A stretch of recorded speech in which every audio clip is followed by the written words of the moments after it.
That subscription goal is out of date. We're actually at 269. I wonder if I can change that like midstream. Let's see. I think I can. Can't fucking type right now. What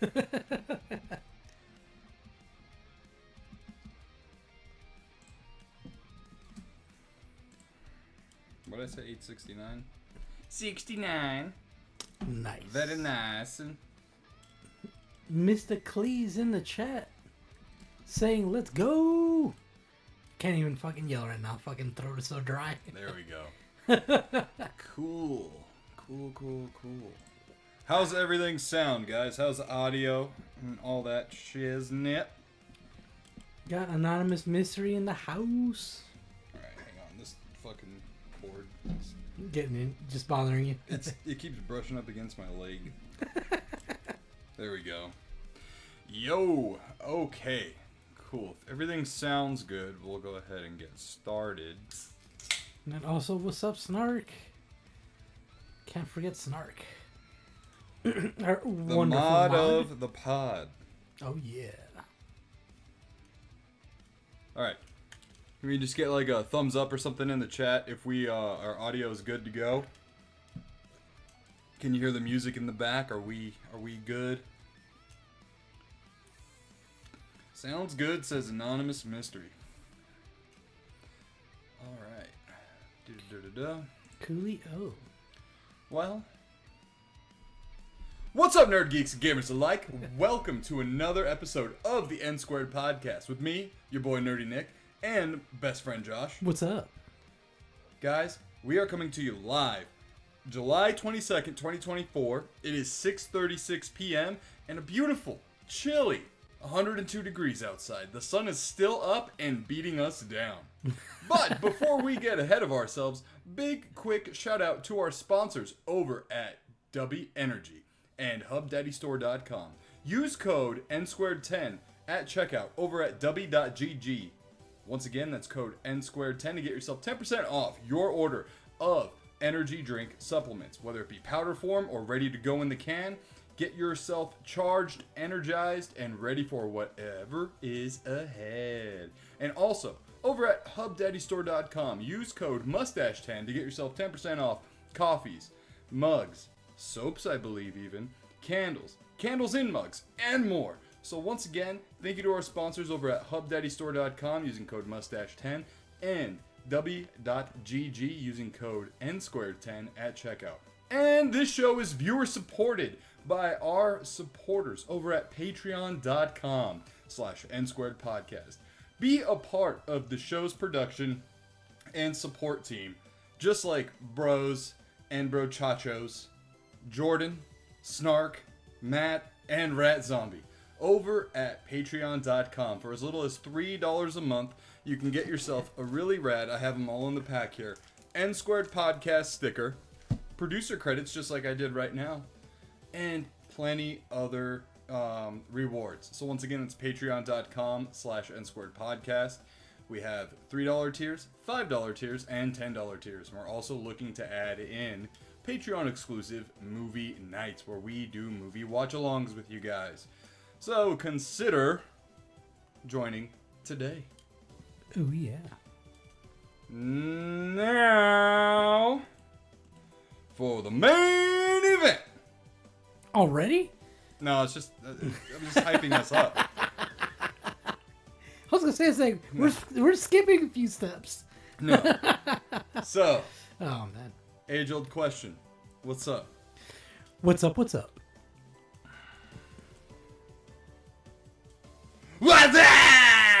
There it is. Yeah, there it is. It took a lot out of me. I had to fucking Kaioken times 10 to do that right now. I'm so fucking tired. Oh, man. Not much. Just, same old, same old. Destiny, Elden Ring, and popped in that Xenoverse. Oh, yeah? So far, I'm liking it. So, Destiny, Elden Ring, playing with your dingling, and Xenoverse. Sounds good. Oh, and then the First Descendant, but yeah. Playing with my dealing, you know, that's a given. That's a given. God God damn it. Oh my gosh. So, how much time have you put into Xenoverse? About maybe an hour so far. So not much. Not much, but the little bit I have played, I have enjoyed. Okay. I like the whole time cop. You know, that'll be used a little bit later as well, but the whole time cop thing. Time cop. God, that episode. Oh my god. What is my favorite movie? Anyway, sorry, we're jumping ahead with that. No, right. You'll know if you stick around for the series of Summer Cinemas show, actually, that we'll be talking about later. Not movie, but show. Yeah. It was definitely worth it. Oh, definitely. Yeah. 100%. Oh, sorry. I was trying to move the fucking base because it was crooked and bothering me. There you go. So yeah, now I've been playing those games. I'm definitely gonna be putting in a lot of time into Xenoverse though. Snark says, I still need to give First Descendant a try. And then Matt says, here, sorry, fell asleep. Dude, or fell sleepy. No worries, bro. You're fucking not feeling well, and we just appreciate you for being here. Oh shit. Well, hopefully you feel better. I need to add you to the mod group chat, even though you don't fucking do anything. I know. I fucking send this guy golden gifts and videos and shit, and never once fucking opens his DMs. Dude, like, I feel bad saying this too, but my mom sends me shit too, and I don't open it. My brother, my mom. Yeah. For that, Snark, if you're into grindy games, you'll like it. If you're not, you'll hate it. I like grindy games. I don't know why, but it's fun. It's definitely a little bit pay to win, but it's a fair kind of pay to win, which doesn't make sense, but you'll understand if you try it. It's not for everybody though. Yeah. But yeah, that's what I've been up to. What about you? I've been up to fucking... I've been up to about, 2 in the morning by the time I fall asleep. That's what I've been up to. Jeez, no, I've just been raising a baby and working and gaming when I can. I've gotten... I want to say I'm like 75% through Mario Wonder. Nice. Yeah. I was going to say, so you've been being a man. What? Raising a baby. Oh. Working. And playing video games when you can. Yeah. Being a man. Yeah. So, not too much gaming this past week, Makes sense.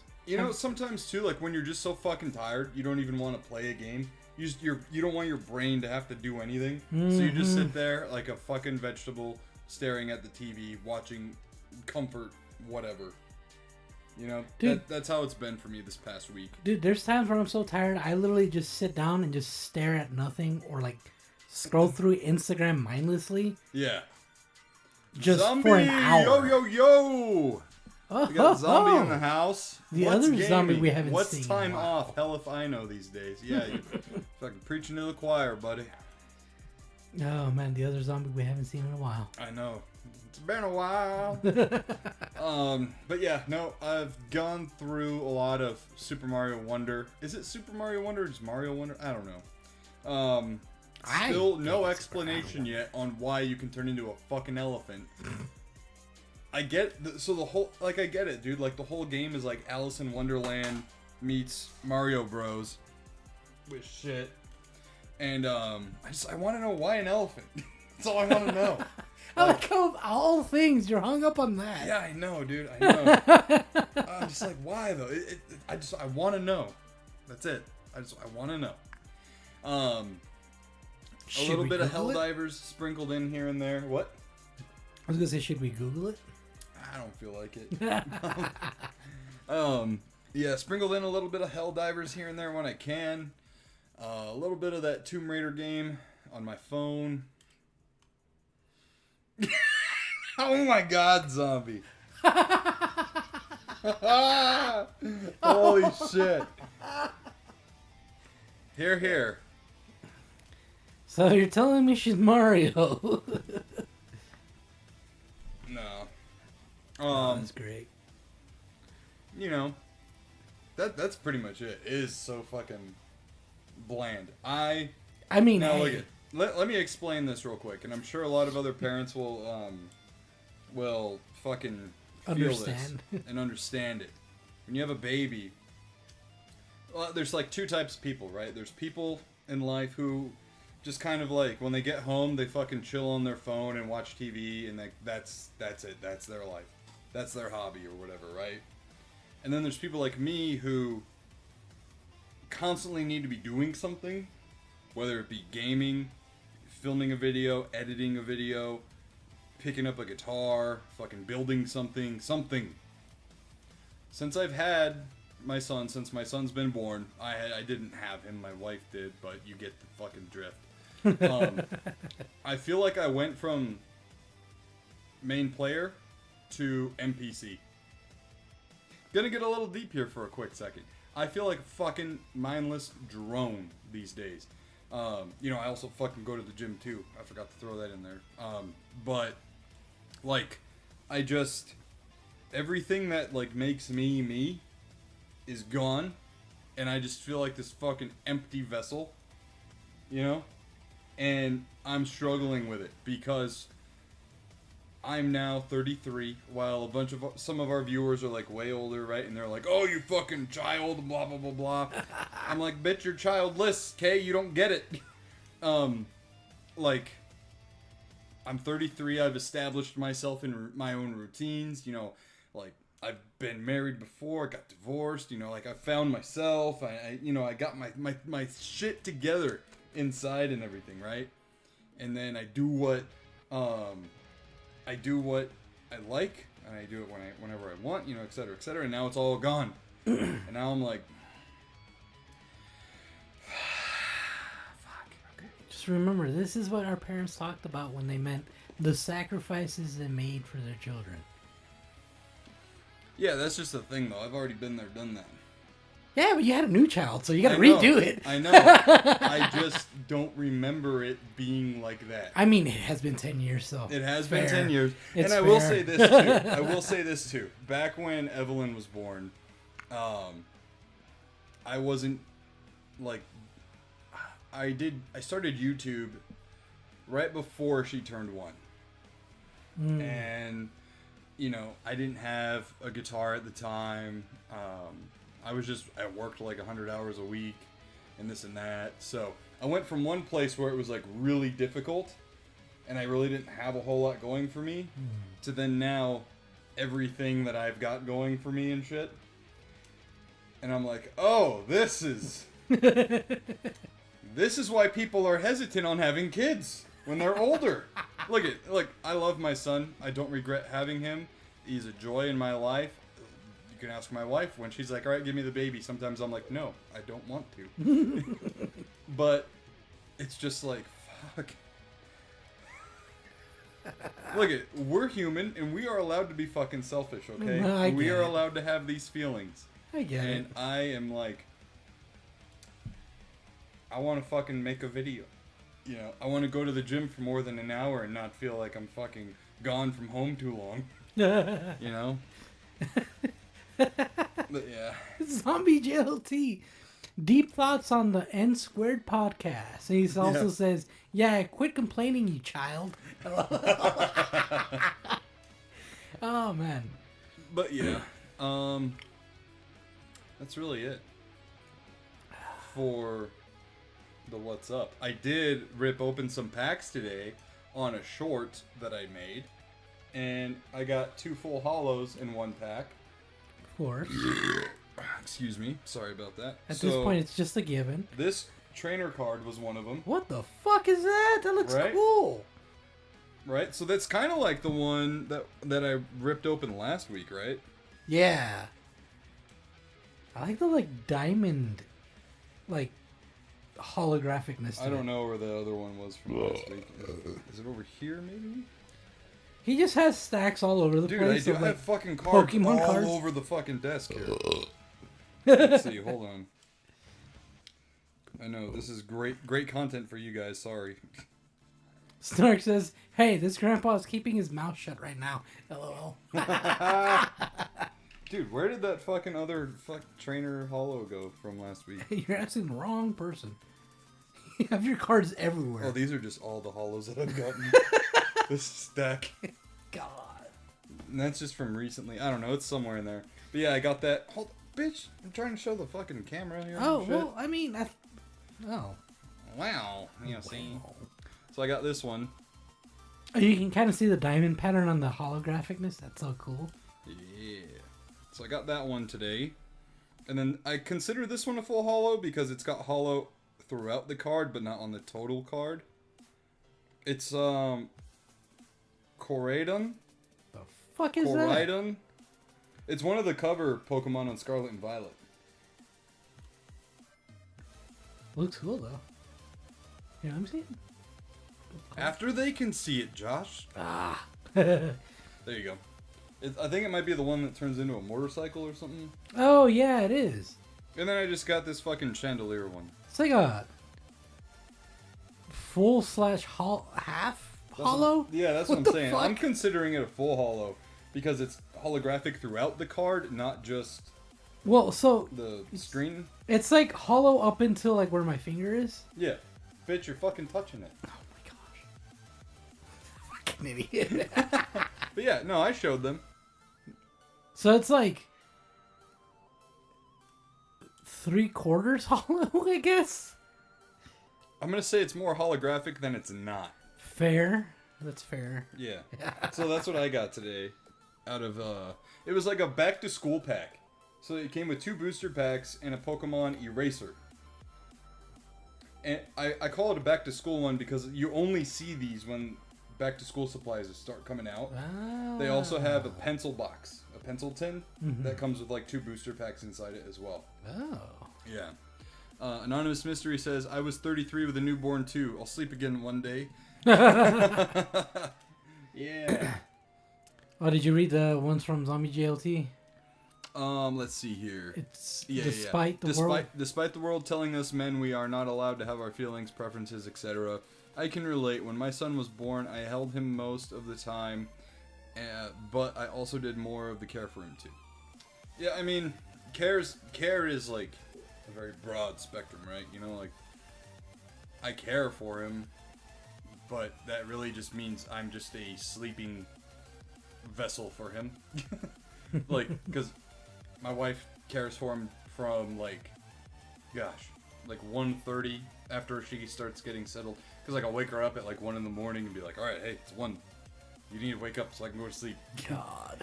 And then she'll wake up. 1:30 is probably when she starts getting settled and like ready. Everything's like your water's refilled and whatever. And then I give her the baby, and then I go to sleep for like a few hours. You know, not a few. It's more than a few.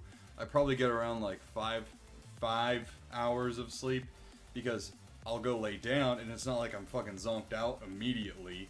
It takes me until almost about 2 in the morning every fucking night to go to sleep, and then I'm up, try to be up around 7-ish, and then I'm up, going to work, you know, a physical labor job or whatever. So I do all that, and then I come home, you know, and it's just immediately choring or whatever.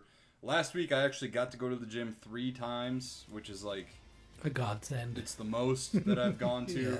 Yeah. Someone with fucking body dysmorphia, bro. I'm fucking mentally struggling a lot right now. It's very fucking tough and difficult. But yeah, and then I'll stay up.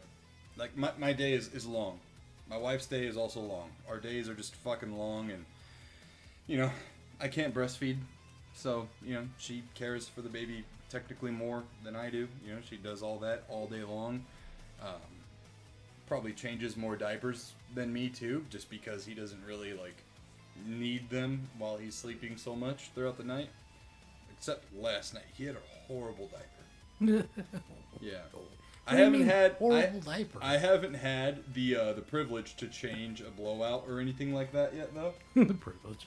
Yeah. Well, I mean, I'm just making light of it. You know? Yeah. The wife has had to deal with that, unfortunately. Yeah, blowouts suck. I haven't. had my own child, but I've definitely cared for like cousins and nephews when they were babies. Mm-hmm. Blowouts suck. Yeah. Yeah. However, I have fallen victim to the wild pea mid-diaper change. I have not been grazed. Not once. But it has happened. You've been present. I've been present. While he's just like, who said fire? Where? You know? Let me put it out. Oh, man. But yeah. I got pickups. I got a pickup. So, like many of you out there, you've probably heard of Nintendo's latest, most likely limited released game, the Nintendo World Championships for the Nintendo Switch. I have here the NES edition. So the standard game is $40, and the NES edition is $60. So, what's different, might you ask? Well, this one comes with the game, a replica NES game cartridge and sleeve. Ooh. Comes with a pin set and art cards. For $60? Yeah, it's a fucking deal. Yeah. It's a fucking deal. And it's cool because the box is holographic. And so it's, like, even the back is too. It's fancy. So I'm not much of a speedrunner by any means, but the FOMO got the best of me. I'm not gonna lie, the FOMO kind of like got me. And as a collector too, I'm just like, you know what? This is something really cool and something really collectible. Where'd you even get that? I got it at Target. GameStop was all sold out around me, but Target had 4. And when I went to the store to pick it up, they didn't have any on the shelves. So I don't even think they got a chance to put them on the shelves. Holy shit. Yeah. Snark says, the question is, how much is it getting scalped for? Yeah, I'm sure a lot. And I'm sure it's going to get scalped for even more. Unfortunately, I hate scalpers, right? And I hate people who buy for the intent of scalping, like, later on. They're not technically scalpers, but there's group chats I'm a part of where people bought 2 copies. One to play and one to keep fucking sealed to sell. And look at free open market. It's open for anyone. Oh, the ribs are ready for me. But at the same time, it's just like, don't be a fucking dirtbag like that. I know, right? Yeah. So check it out. I'll be right back. I gotta tend to the ribs cooking real quick. The ribs. But it's like timer. Oh, this is actually pretty cool though. It's not my cup of tea. In loose change. Wait, what the fuck is it? Test your skills against the world. Compete in weekly world championships. 150 plus challenges from 13 NES games. It has speedrun mode and party mode. There's the loose change, Death Mountain Duel, Power Grab, Morph Ball, New Heights. Includes the game, replica game, pin set, and art cards. That's actually pretty cool. What the fuck? See, he keeps up with the stuff I don't. I would have never known this. Smash. That's my hell no. Snark's like, I'm coming over. Yeah, I know, he does some pretty good ribs. Alright, so Zombie Jail says, I wish I could have put a reservation on this, but the Famicom collection from Japan was cooler. Damn, they had a Famicom version of that shit? What? Because you get controllers. What?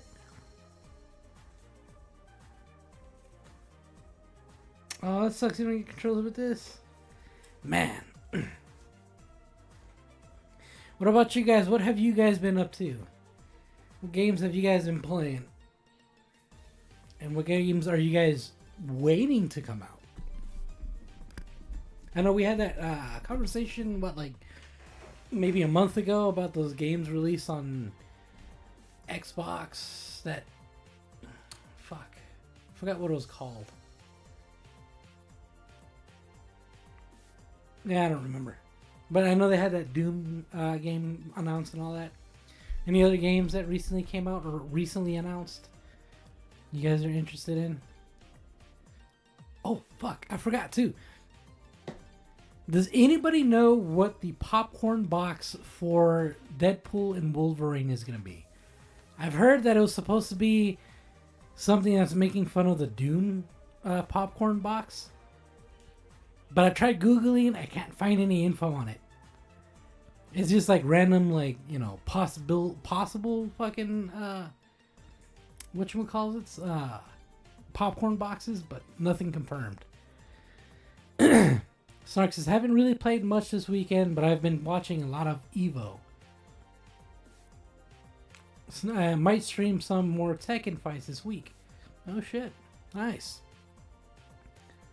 I don't know if Nick is cool with it, but I'm gonna say it.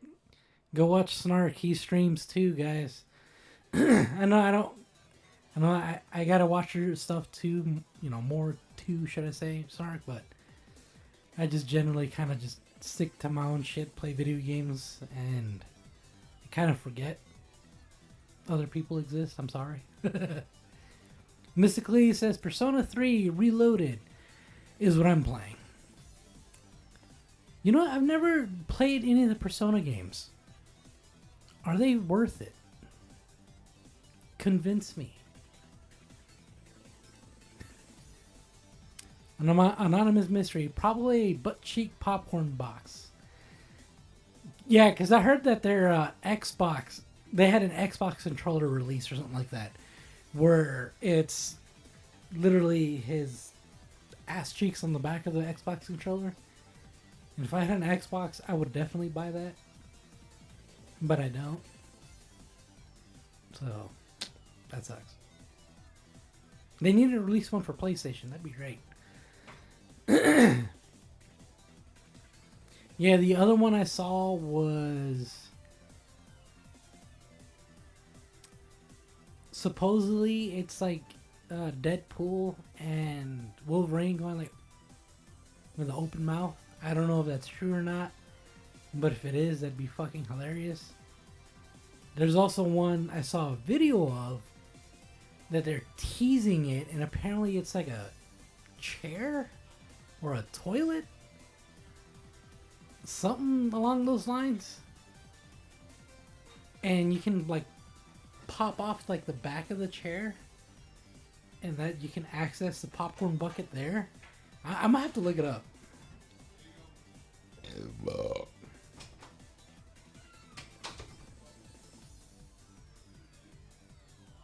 Popcorn chair.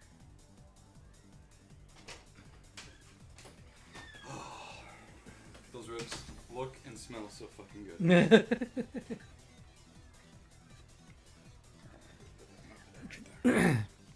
What's going on? Yo, Hey, Jordan. Jordan, what up?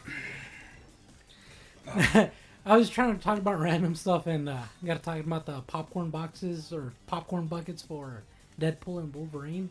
I've heard the mouths. I heard so many different things. Apparently, there's one that's gonna be the mouths. There's gonna be one that looks like a chair or something like that. What the fuck? Yeah. Which, by the way, we have to see it this weekend. Yes. Yeah. It's what, this Friday? Comes out Friday, yeah. Yeah. And I don't want spoils. Oh, me neither. So I'm gonna try to look for tickets for Friday if any are fucking available. They've been up for sale for a while. So. Yeah.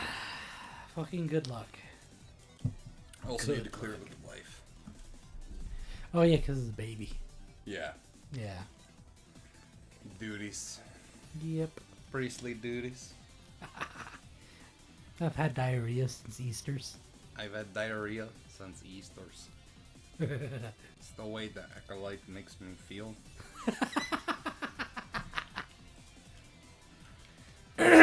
Alright. Sometimes it makes me feel like, why can't we ever have like a salad? Because I just want something good. Anyways. Fucking stupid. I was trying to just run with that fucking nacho thing. I thought you were going to add to it, but you didn't. I'm thinking about clearing my damn throat because it's so dry. Another beer. All right. I noticed that whenever you leave, I get nervous. You guys make me nervous. Fucking pansy. All right. So while Josh is grabbing a beer, our first topic of the night is the Patreon question block, brought to us from our supporters over at Patreon. If you want to be a part of this segment, feel free to join us over at patreon.com/NSquared Podcast. That's horrible. I did the plug and no one fucking put in a question. Okay, so... Well, now they know. Yeah. You guys can put in questions. Yeah. There's no questions for this week. Might also be because I put it in late. Might also be because you guys didn't fucking check your inbox. But that's okay. That's alright. This week, God, I feel like this fucking episode is gonna be a little fucking over the place. It wouldn't be the first time. I know. Sometimes we need the shitty ones to, like, reset. You know what I mean? I'm not saying this one's shitty, so stick around. We're gonna have an, like, what was the other one? Like, oops, all, we did something like oops, We all. did. It was like oops, all something. Yeah. Yeah. We had like 3 or 4 of those. One was like oops, all topics, oops, all questions, or something like that. Yeah. Fun times. Well, Jordan, if you want to, go ahead. But while we get to that, It's one of the perks of being a Patreon supporter. we're going to go ahead and jump to one of our main topics. Jordan, if you have a question... Actually, Jordan, you can submit a question, and then also, I haven't checked my correspondence with you, but if you still have the... Yeah, go ahead and look up those ideas or whatever, you know what I mean, for later. Alright, so, Dragonball Daima got a new trailer. So for those of you who don't know, Dragonball Daima is going to be a new anime. It's coming out in October. It takes place between Z and Super, from what I understand. And a lot of the main characters turn into kids, a la, Dragon Ball GT. I like GT. I know it's a fucking mess, but I like it. Anyways, we're going to go ahead and check out the new trailer right now. We're going to turn the volume all the way up. Once again, this is fair use. We are using this video to, critique, criticize, review, etc., etc. We don't own the rights to this stuff. I'm sure we'll get flagged anyways, but who cares? Anyways, volume is going all the way up, so you won't hear us, and let's check it out.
All right, so I would have thought there would have been some kind of dialogue Yeah. over that. And I'm not gonna lie, I'm digging the animation style. At first, I was kind of like, nah, too like Studio Ghibli kind of shit. But then I was like, you know what? That looks a lot like Dragon Ball Super Broly. Yeah, it does. Yeah. Kind of cel-shaded animation. But a little bit closer to like Super than it does the cell shaded. Yeah. You know, like you definitely see the cell shading there, but it's closer to Super. Yeah. So there's a part. Where is it? Right here. Hold on.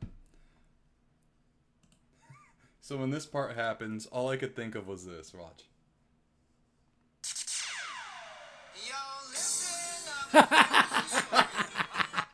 Because he's blue. Fucking stupid. Dude, it works so good. Watch.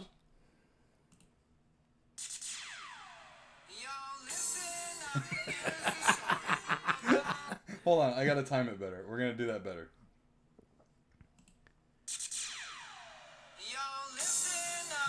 Yeah! Fucking nailed it! Oh, man. But for real, like, sad blue guy. Sad blue guy. Sad blue guy. Oh, man. It totally works. But yeah, I like the fact that they brought back the stick. Oh, the power pole? Oh, Yeah. where did we go? Oh, we're right there. Sorry. Nope. Wrong fucking thing. Oh, I hate how it does that. So, what are your thoughts on what you've seen so far, Josh? I'm excited for it. So, I mean, it's Dragon Ball. So, when has there been a bad Dragon Ball? Are you... I'm not talking about evolution, okay? Well, I mean, yeah, but even still, not even evolution, but like people unanimously hate GT. What? Yeah. You know what? Me personally, at least, have never met anybody in person that hated GT. So Jordan says, that was kind of boring, LOL, but the animation looks good. See, that's what I'm saying. There was nothing there to be like, to grab you. It was just like, oh, Goku's a kid? Wait, when does this take place? Yeah. So there's more information out there, and there has been that like explains, you know, a run around the mill, kind of what's going on with the story. But this is a trailer that comes out before that information comes out. But this trailer came out before it. Or I'm sorry, after it.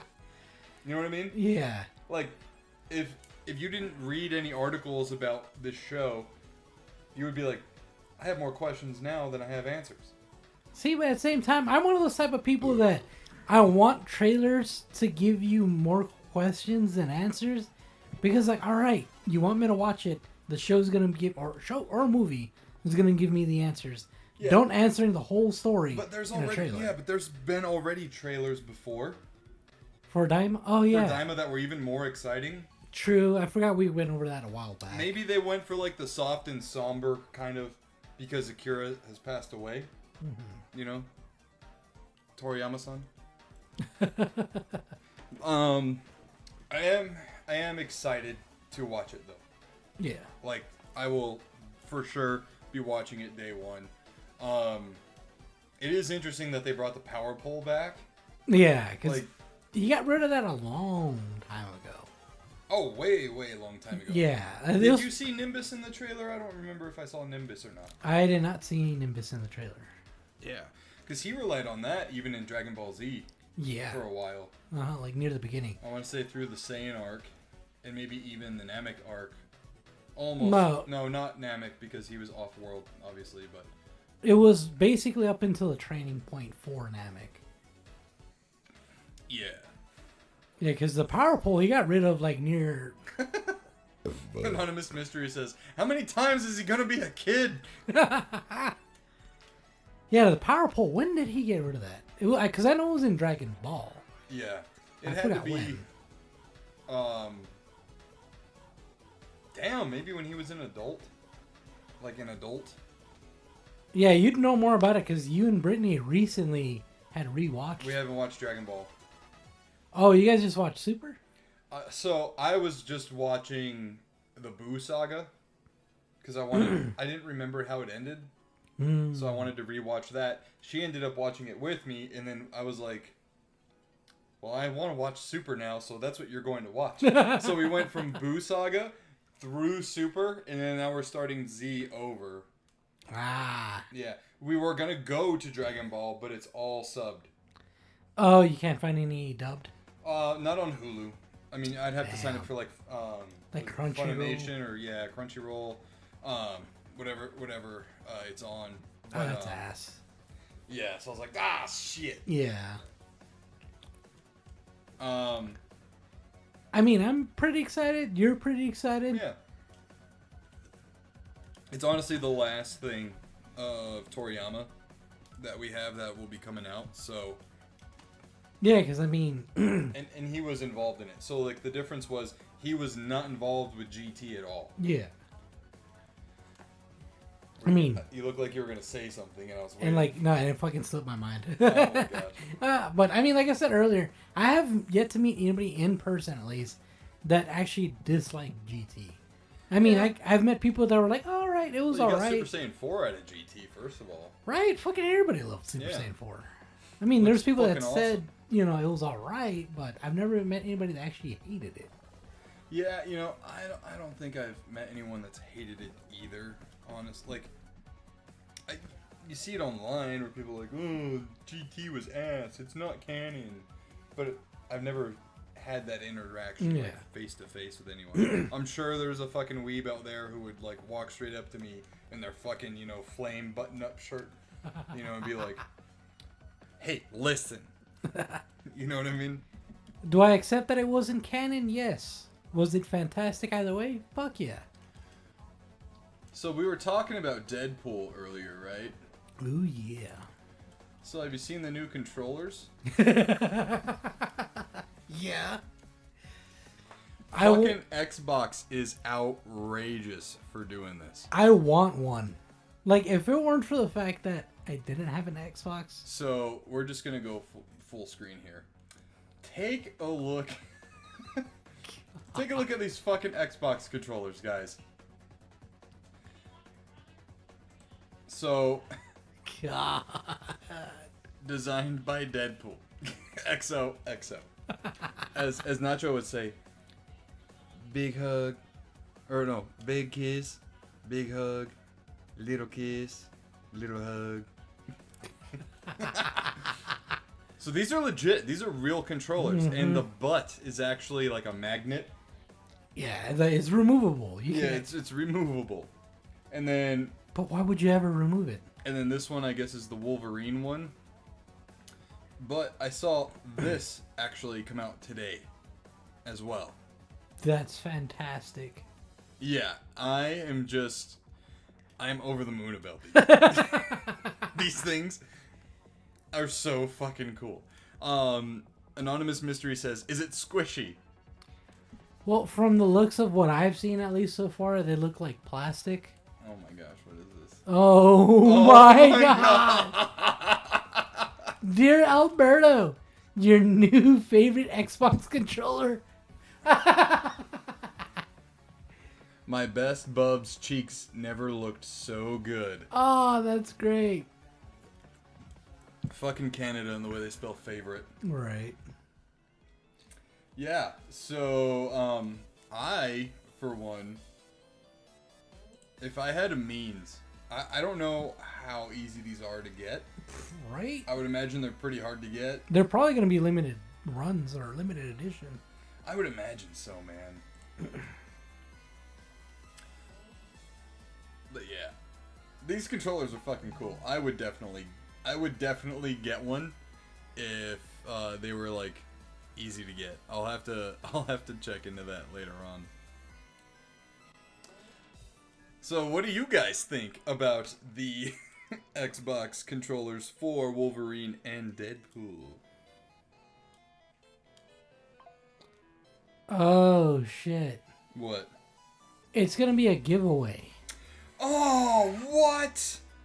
Oh, that's lame. I know. That's lame. If they sold these, I don't care if I didn't have an Xbox. I would buy one so I could eventually get an Xbox. Yeah. Speaking of things that are lame, so you know this this game I was talking about earlier, the Nintendo World Championships, if you go to mynintendo.com, that's where, you can look at like all of your points that you've accrued and whatnot. You can spend those points on actual physical goods. They have a merch section. Okay. So, hold on. I can't fucking talk and do this at the same time. But yeah, Matt's like, I thought they were contest prizes. Yeah, pretty much the giveaway. So from the reveal vid the other day, I didn't watch the reveal vid. I just saw memes about it. And then I Googled it. Mm-hmm. And then I Googled it again today. And that's when I saw that it was... Jordan likes them. So anyways, let's go ahead and go back to display capture. So, the Nintendo World Championships NES Edition got its own hat that you could get for 1,200 platinum points. And I looked this up because I got an email about it maybe about an hour and a half before the podcast started. Okay. And I went to go see how many points I had. How many do you have? It doesn't matter because it was sold out. Are you fucking... This hat... Oh, wait, I'm seeing it right now. Yeah. It's sold out. This hat is sold out. And I guarantee you, this hat will most definitely go for buku bucks. Right? This is a My Nintendo Reward exclusive. So you cannot buy this on any website. It will not be legitimate. You can only get it through My Nintendo. And you cannot get it because it is sold out. Wait, that means you can only get it through the platinum points too, right? Yes. Damn. Yes. So that's lame. That is news, and it is lame news.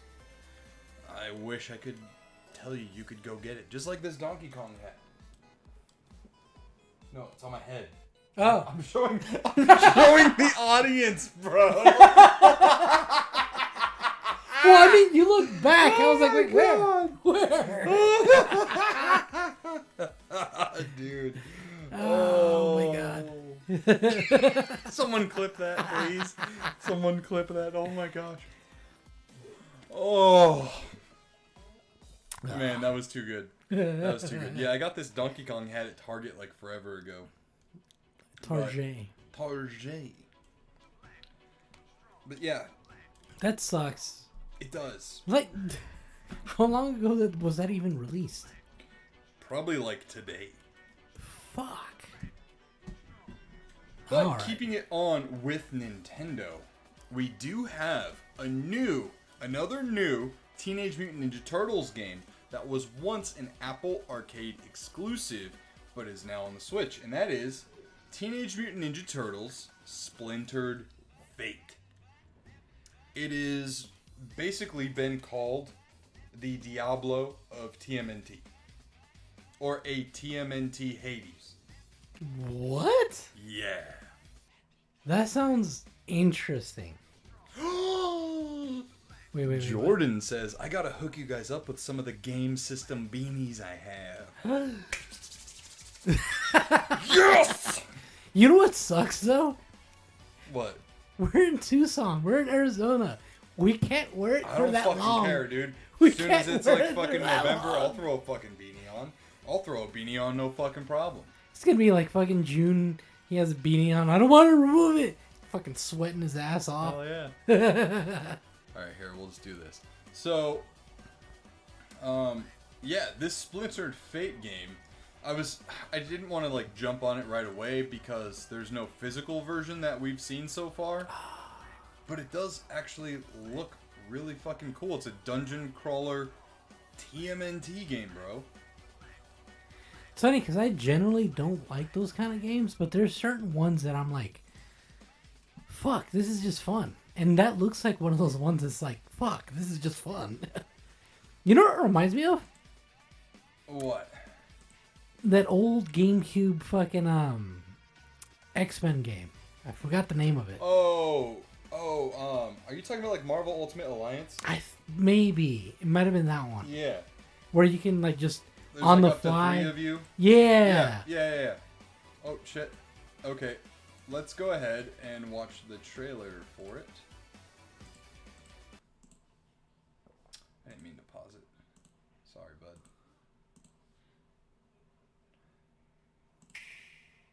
Order up some pizza because the Teenage Mutant Ninja Turtles are Remember, back this is for on age. Nintendo Switch. In their very first radical roguelike adventure, Leonardo, Raphael, Donatello, and Michelangelo must travel through reality-bending portals to rescue their kidnapped master, Splinter. With each run, you'll fend off the totally bogus Foot Clan while enhancing your abilities with power-ups. But no two runs are the same. Upgrade your turtle powers to grow stronger and shred through the story. The 4 turtles each have their signature weapons and awesome abilities. For example, Donnie's attacks have more range, but Raph has a higher chance of dealing critical damage. After clearing each room, you get to choose from a variety of turtle powers to customize your moveset and create devastating combos. Don't get too attached though, because these powers reset when a run ends. More customization Baby set. options await back at your sewer home, where you can spend in-game I currency can- you earned on your runs on permanent upgrades called artifacts. Pick the turtle and artifact that best suit your preferred playstyle. Enjoy exploring iconic locations solo or jump online with up to 3 bodacious buds in co-op play. Your team of turtles can drop in and out whenever they want, making for a no-pressure play sesh. Get ready to fight the foot when Teenage Mutant Ninja Turtles Splintered Fate launches as a timed console exclusive on Nintendo Switch this July. So it's a timed console exclusive. That's interesting. Look at Sonic just fucking DJing his heart out over here. Hell yeah, Sonic. Keep spitting those jams, bro. Wait, so time console exclusive. Does that mean that they're only gonna have it on the Nintendo store for a little limited time? Before it goes everywhere else, yeah. Wait, everywhere else? Like PS5, Xbox. Oh, that's what they mean. Yeah. Okay. Yeah, because it was available. It is available on Apple. Fair, makes sense. So what do you guys think about this new TMNT game? I think it looks pretty fun, man. It obviously it doesn't have like the best fucking graphics of all time or whatever, but like that when does that stuff really actually ever like matter Right. completely? Like, Would you have any interest in playing that? actually, yeah. Like I said earlier, it doesn't. It's not my cup of tea in the style of gameplay, but at the same time, it does remind me a lot of that. Let's see what the price is. $29.99. That's actually not bad. I think I'll wait for it to go on sale. Oh, like after it becomes like available for everything. Well, no, what I'm saying is I'll just wait for it to go on sale. Oh, okay. I don't know necessarily how long the gameplay actually is. So, I don't know. We'll see. Yeah. I also did spend $30 on the last release of a TMNT game. I think it was Wrath of the Mutants. And it was just an arcade port from the arcades to Nintendo Switch. And I beat it in like an hour and a half. Yeah, so $30 is kind of like, was it really worth the $30? I mean, yeah, because I can... you you know me, I like arcadey pick up and play games. Yeah. So for me, it was like, yeah. But at the same time, I don't know. We'll see. Well, if it I definitely do goes... want it though. It does look like a fun game. Oh, yeah. I think for me too, the big hang up is that there's no physical version of it yet. And if there is, it's probably going to be with fucking limited run. And we all know how we feel about fucking limited run. You gotta talk to your friends at Premium edition. Yeah, premium Dude, I edition. know, man. See I if they know. can hop on it. So, Jordan says that TMNT game looks legit. It looks like easy, fun gameplay. That's why I love Lego Star Wars or Lego games for that matter. Yeah, they're pick up and play. Yeah. Yeah, fair. I'm surprised, of all people, you don't like dungeon crawler games because they're heavily RPG based. Yeah, I know, right? Like, when I think about it, I was like, they have a lot of elements that I do like in games. And But what's I'm just funny like- is there is one game I fucking adore. It's called Champions of Norath. I have never heard of it. It is a dungeon crawler RPG on the PS2, and it got a sequel.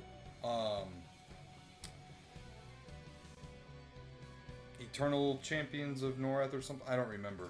I never got the sequel, but the first one. Yeah. It's related. Oh gosh, is it a part of? What is it a part of? I know it's a part of something. Hold on. Yeah. Which is funny, though, because there's a lot of games that I really adore and really love. It's okay. So it's in the EverQuest world. Oh. Yeah. I love the shit out of EverQuest too. See, EverQuest walked so fucking WoW could run. Okay. Oh man, yeah. I have this game too. It is so much fucking fun. Oh my gosh. Yeah, it's funny Just because end the podcast and start playing. right. No, I'm just kidding. But it's cool, dude, because you can like do all these armor setups and everything. Oh, Champions of Norath Return to Arms. That's it. Thank you, Mysticles. Yeah. Yeah, I was gonna say there's a lot of games that like they're in genres that I just don't really like, but I absolutely adore. Kev called. Yo, what's up? Oh, He says, fuck yeah. hilarious controller. It'll be a collectible maybe. I switched from Xbox from OG to Xbox One over to PS5. No regrets on the change this generation. Yeah, I mean, I have both. He says, but man, I've been missing the feel of Xbox controllers lately. Yeah, I will say that too. I think Xbox makes controllers for men and their man hands, and PlayStation 5 makes controllers for soy boys. But Hey, I gotta give you this, okay? Like, PS3, PS4 controllers weren't that great. PS5 is a big improvement. it is. I'll say that too. But if you remember, when I had my PS4, what did I have to buy for the controller? Oh yeah, the little thumbstick extensions. Yeah, because the fucking controller is too fucking small. I know, because when I played PS4, PS5, my hands were like this on the controller. But Yeah. I'm so used to PlayStation that I'm comfortable with it. Yeah, I like the offset analog, like how Xbox does it. I can do both, realistic. Trucker style, especially since I have a massive melon and struggle with hat sizes. Bro, me too. Me fucking too, dude. I don't know, man. I cannot find, like, a good hat size. Know what I mean? Yeah. Like, It's either too big or too small. yeah. And I'm always, like, in the higher ends. Like that Philadelphia Eagles hat over there. Yeah. It's right before the 8 size. You know what I mean? Yeah. But if there's like a really good breeze, no, that's wrong. The next size up, if there was a good breeze, it would have blown Just- the hat off. yeah. But that one, if I wear it for too long, I'll get a headache. Oh yeah, because just Yeah. boa constrictor on your fucking head. Yeah. Kev, I have both. I have a Series X and a PS5, and a Series S too. Look at me, Mr. Moneybags, man. But yeah, I like both of them. I love the Xbox just for the fucking Game Pass part of it all. But at the same time, I feel like both systems have their advantages and disadvantages when you compare them to each other.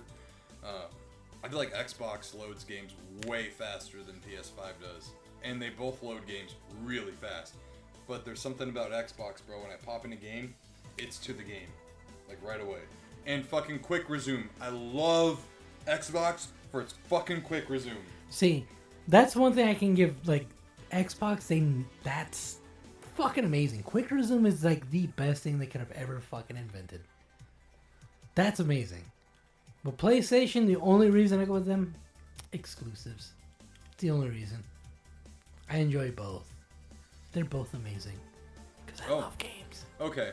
So here, we're going to make this a segment, actually, Jordan. We're going to make this a segment. Oh. We are going to go into overrated or underrated.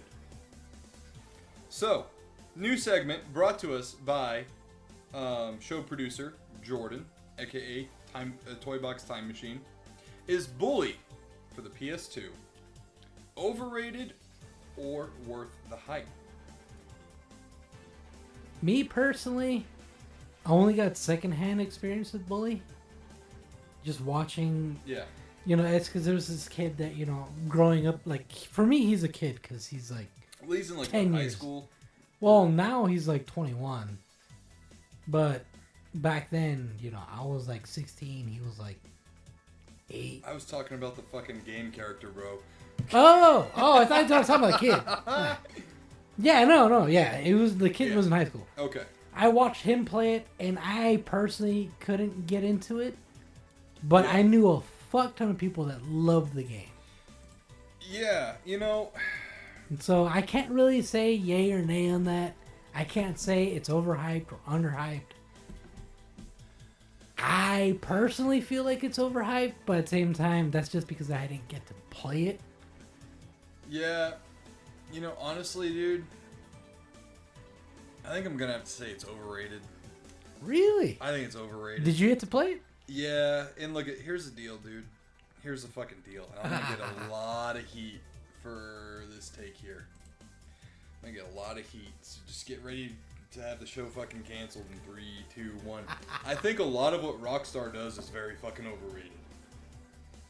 I think that Rockstar found something that worked really good for them, and that's all they're good for now. No, you're right. But I'll at agree the on same that. time, they just keep milking that fucking GTA cow dry. Oh my fucking god, yes. And people could say like, oh, but what about Red Dead? You mean walking fucking horse simulator? Yeah, no thanks. I have no interest in the fucking dry ass landscapes that are fucking Red Dead Redemption. You know what I mean? Like, I don't know. I think a lot of what Rockstar does is totally fucking overrated. So, one thing I can say, though, for the Red Dead, even though I haven't played it, I've seen a lot of gameplay for it. That's a lot of the things with, like, RPGs that's a lot of what they have. And that's how they are. Just a lot more in between than Red Dead has. Dude. So, it's just like, I can see both of it. RPGs actually look fun. True. Red Dead looks fucking, like, it looks fucking boring. And I'm not gonna lie. Yeah. I gave it an hour of my time, and I was like, you know what? I want my fucking hour back. I don't know. But yeah. As much as I love the GTA series, I can agree with you there that they're milking the fuck out of it. The cow's been dead for a while now, and they're still milking it. Yeah. I don't know how. Jordan, give us another one. Let's do 3. Let's do 3 before we hop into the main topic of the night. 3? Yeah. 3 over, under. Overrated, underrated. Oh. Yeah. Like with 3 different games? Yeah, there's 3 different things to say. Yeah, because I mean, Bully, we've already gone over it. GTA, we've just kind of threw that in there. Yeah, I mean, that's just in general, though. Like, dude, Rockstar had a really good game called Smuggler's Run. I don't know if you remember that. I've never heard of it. It was a really cool game. It was a vehicular game where you're a smuggler and you're running from the cops, across the deserts and shit, and other terrains like the forest and whatnot. It was a really fun game. Nice, you dropped your phone. No, I was actually gonna Google other Rockstar games because I'm like, I remember Table there. tennis. I remember there being. They had other... a really good table tennis game. Wait, you shit me, really? Yeah. I thought you were just fucking around. No, I'm fucking serious. Because I remember there being a lot more games. They did Max Payne 3 and 4, I guess? Manhunt. That is a fucking good game. I have heard of it. Manhunt was a really fucking good game. Super controversial when it came out. Really? I mean, you're running around executing people in the most fucking wild ways. No fucking way. They did Midnight Club Los Angeles? They did all the Midnight Club games. Wait, no, really? Yeah. Oh, fuck, you're right. Yeah. See, There's what? a table tennis game right there. What the fuck? Yeah, table tennis. Dude, they need to come up with more Midnight Club games. Yeah, but you see what I'm saying? Like, they're just fucking so reliant on GTA. That's like all they fucking do. They did the fucking, the Warriors game, for the PS2 and Xbox. God, They did L.A. Noire. That one was kind of like hit or miss with most people. Yeah. But, yeah, dude, like nowadays, I think Rockstar is just fucking so over. I think GTA in general is overrated, dude. I know, like, fucking, what was, wasn't like 7-8 months ago when the GTA 6 trailer dropped? Yeah, but it's not coming out till next year. It's like, why are they relying so much on just one game? Because people keep fucking giving them money. Oh, okay. Are we talking old school or the new ones? Gotta be old school, because new ones, I don't think anybody plays anymore. Okay. So, let's go with... Okay. So, but yeah, Jordan, for the Battlefronts, are we talking old school or new school? While she's giving us that answer, she says, Resident Evil. Overrated, underrated? That's a hard one. Let's... Ooh. I don't think... Are you being specific on, like, Resident Evil 1 or the franchise? No, yeah. Kev Called says Battlefront 2 was pure joy at the time it came out. Old school. Yeah, the new one, that was the one that sparked the whole fucking pay-to-win controversy. Yeah. A lot of people enjoyed it when it came out, though. Yeah, myself included. I never got to play it. Yeah, the first one, they're really fucking beautiful games, too. Oh, wait, no. So, what came out first? Battlefront? Like, or Battlefield 1? I forgot. I think Battlefront did. Battlefront? Oh, okay. I mean, they're both EA games. Well, I mean, you know how I feel about EA. Yeah. She says, I could play Battlefront for hours upon hours. Okay, I'm assuming you're talking about the old school ones. Yeah. Well, let's start with Resident Evil. Let's just go with franchise. Overrated, underrated. So, overall, I feel like the entire franchise nowadays is overrated. Back then, not so much. Back then, before like the movies came out, the franchise was doing really well. I feel like they nailed it with 4. That's how I feel. They nailed it with 4. 5 was kind of like, all right, you guys are going in a weird direction, but I'm okay with it. 6, I was like, fuck no. 7 and 7. yeah, That was a hard course correct though. yeah. And Fuck. then 8, you really liked 8 too. I know, and I'm still going. So have you Fuck. ever played any of the side games for Resident Evil? Like Nah. Umbrella Corps or anything like that? No, I never really got a chance. So you're to. not going to relate to what Mystically says. He says Resident Evil has been overused in the wrong ways, but what's good is underrated. Oh, like the side games, the side games, stories. well, and even the movies too. But let's not talk about the movies. Oh no, That's- fuck the movies. That's just separate. Yeah. The movies are fine. The movies are good as a Elseworlds story of Resident Evil. Like the first 2, maybe the third movie, Dude, I'm okay with. those movies are pure entertainment. They're not great. They're not fucking amazing. But they're good movies. They're fun to watch. And that's what I'm saying. It's like the first 2 and maybe the third one. I'm like, all right, yeah. But after that, I'm kind of like, what the fuck is going on? I don't. Not even as a look, Resident Evil thing. I'm like, what the fuck is going on? All of the Resident Evil movies, you're looking at it the wrong way. You got to look at them as like an anime live action adaptation. Because that's how they are. Good point. Good point. I know. Yeah, it's just I still can't. I just still can't though. All Like right. I get your point, Yeah. So, but I just Resident Evil. So your only experience is the mainline games. Unfortunately, yes. I do hear good things about the side ones, though. Well, not all side games. You've clearly never played Gun Survivor. I didn't even know that was a thing. Yeah, there was a on rails shooter. There's two of them actually.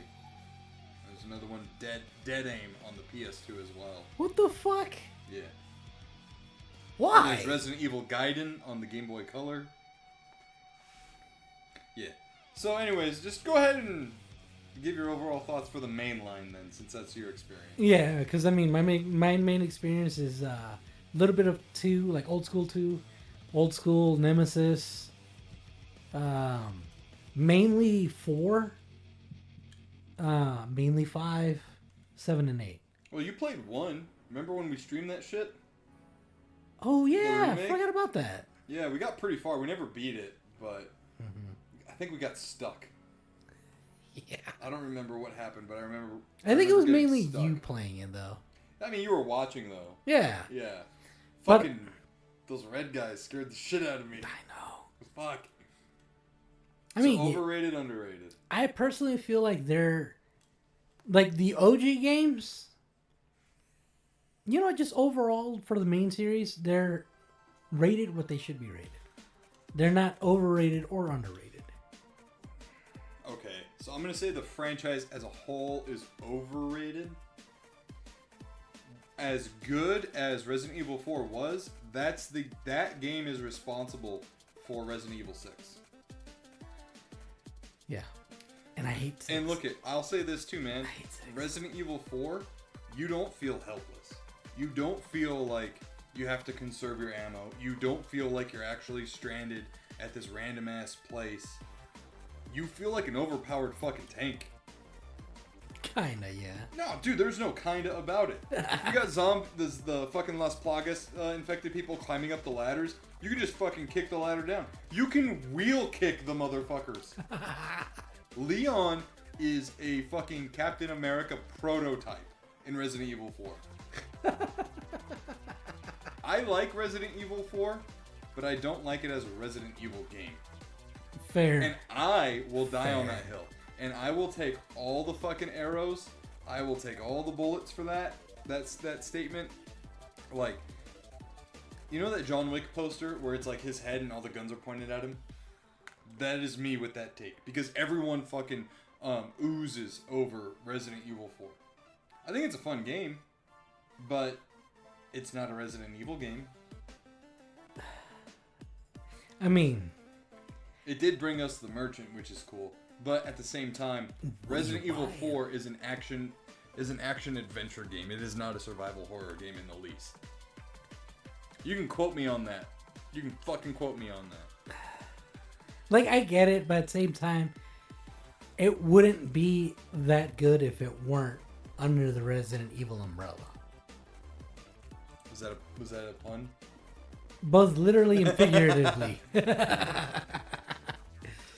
Pun intended. No, they could have made that its own game, dude. They could have definitely made that its own game because they strayed away from the zombies. They strayed away from Raccoon City. True, but at the same time, it would not have been as popular. Oh, I definitely think it would have. Games like that, at that time, were still using tank controls.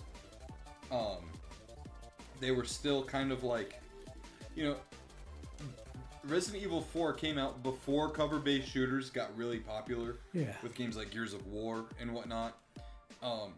Resident Evil 4 is almost a run-and-gun game. Almost.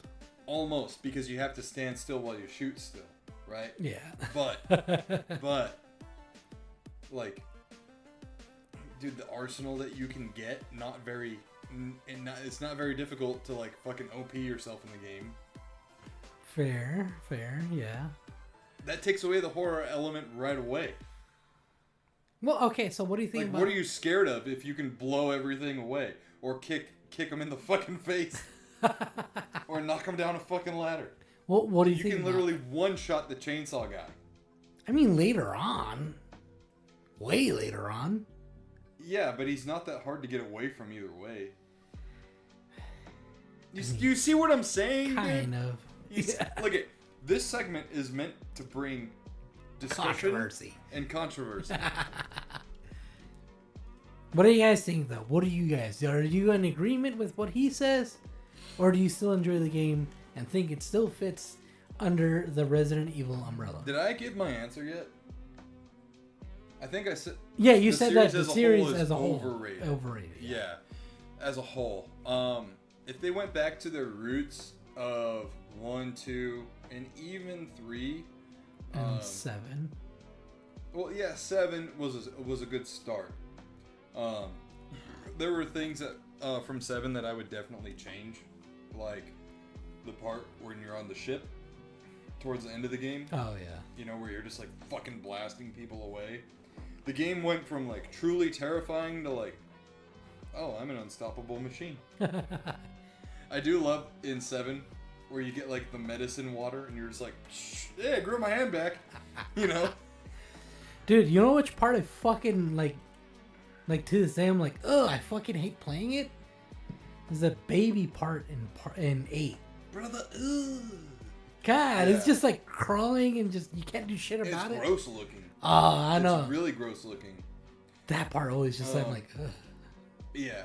Gives me anxiety. I think with how outlandish and crazy the story got, it really kind of just, it soured it for me. Hey. You know? And then you're introducing fucking werewolves and... Yeah, like that part I shit. can definitely say kind of, especially with the dude with the fucking magnetic powers. I was like, There's a brother with a hammer, right? yeah, the one with the weird fucking voice, the hat. Yeah. He just, I get it. That shit, I'm like, Werewolves and vampires. how the and fuck does this Magneto. Magneto? So how the fuck does this fit in with Resident Evil? Yeah. Like, I get it. That I couldn't fucking. I'm like, what the fuck? The fight was fun, but at the same time, I'm like, what the fuck is this? What is this? Yeah. I will say 8 in the beginning was really scary. Yeah, in the beginning, yeah. But, like, so I got stuck in the castle and I haven't picked it up since. Dude, that's like the first I know. quarter of the game. I know. And I got stuck. Oh shit. But they need to figure out a way to finish strong. 7 started really, really strong and then ended like kind of on a whimper. Yeah.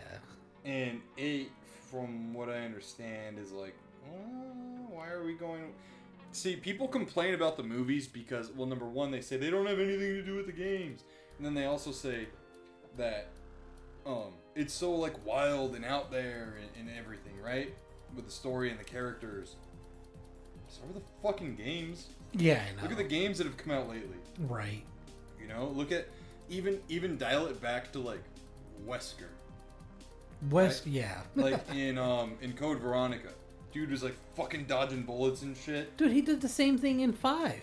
Well, that's what I'm saying, dude. So like, And then he, like, in 5, he fuses with the fucking, like, bomb or some shit. yeah, He has, like, so, a giant, like, claw. Yeah, it's ridiculous. yeah, I liked the old schoolness of zombies taking over a town. Yeah. You know, and this evil corporation that was doing bioweapon research is responsible for it. You know? But they went fucking way out there Yeah. with a lot of the shit. So overrated. And then last but not least, Battlefront. Never actually got a chance to play Battlefront. Old school or new school. Oh, for real? Yeah. The fuck? I know.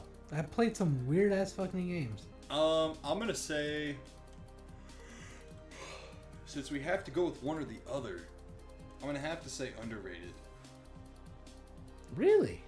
Yeah, I mean, like, you can look at it with, like, rose-colored glasses and stuff, you know, and, like, think about all the good times that you had with the game, or the series and whatnot. But the game holds up, and I was even playing the PSP one when I did my PSP pickups video. Mm-hmm. Super fun to play. I had a hard time putting it down, but I was like, nope, gotta record footage for another game now. Right. I love the Battlefront series. Even the new ones, I really liked Battlefront, like, reboot Battlefront that came out. The dogfight battles were so much fucking fun. Dude, because I mean, I've played Battlefield, like the OG PC Battlefield. Yeah. Battlefield. It was like the Battlefield 1 before Battlefield 1. You know what I mean? You know we're talking about Star Wars Battlefront, right? No, that's not. Okay. I'm getting to that. Okay. And I played Battlefield 2. And I've played the dogfights in those. I can't imagine what it would be like with a starfighter. Oh, dude. Yeah. Really Like fun. those are The fucking X-Wing fun. and I can't shit, imagine dude, that. so much fun. Yeah. And then you could even be like the Millennium Falcon and shit too. What? Yeah, it was really crazy. Because I don't want to call it overrated by any means. Like, it was definitely popular. Well, yeah, that's what I'm saying. So like, it's one or the other. It's not an in between answer. We can't give an in between answer. So I would say it's definitely underrated then. All right. So I want to give it a positive answer. Yeah. Now, are you good? All I was gonna say is like that's what pisses me off about EA. All these old school games that were so fantastic. Fuck them. Are you good to move on? Yeah. All right. Fuck you, EA. So, I'm gonna take a whiz. We'll be right back. All right. Well, while you do that, I'm gonna grab us more beers. Yeah. And you guys let me know your hate for EA as well.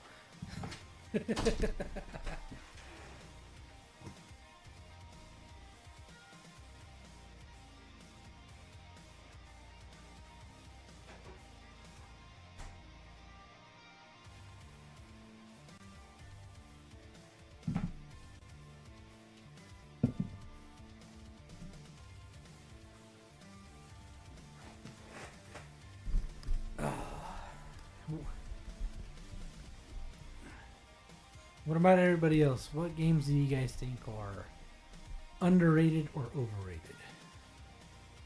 I'd love to hear that. Oh shit.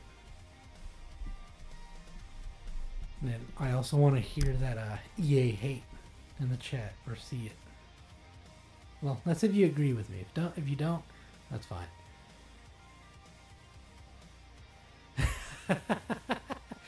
Jordan says, Josh, how have you never played Battlefront? I had a weird childhood, okay? My mom got me very just random games. Not games that were popular.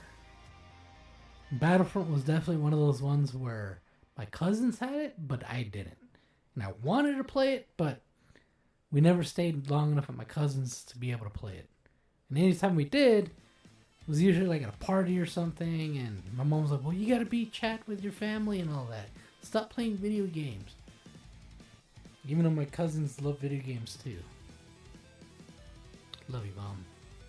But, damn it. Yeah. And then the newer one, I forgot what game I was playing at the time. But I was like super engrossed into it. So I was like, I'll play that later. And then the whole loot box shit happened. And I was like, well, fuck. Do I want to?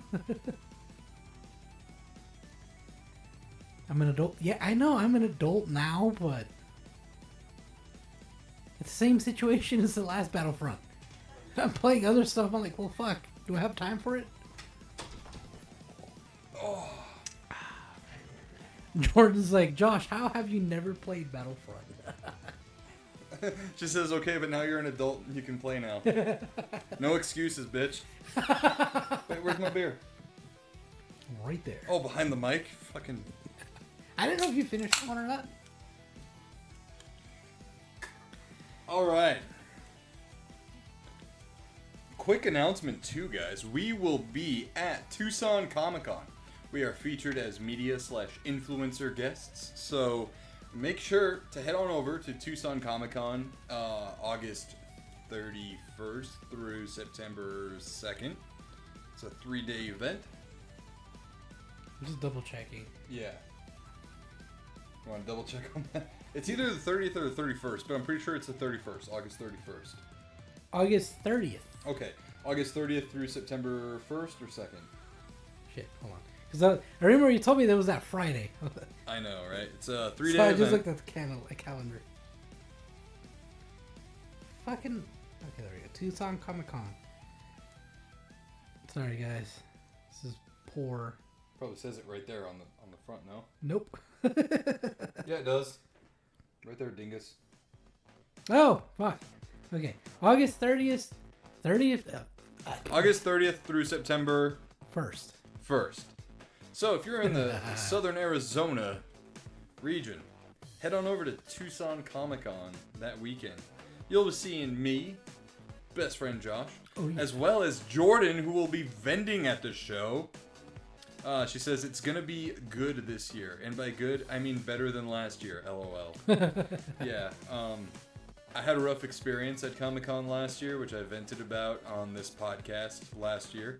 Hopefully better things come, but we are looking forward to it, and we're grateful to be a part of the show again this year. Well, I'll be joining this year, finally. Yeah, because Josh didn't fucking go last year when I got him a media pass. I forgot what fucking happened. Fucking lazy is what happened.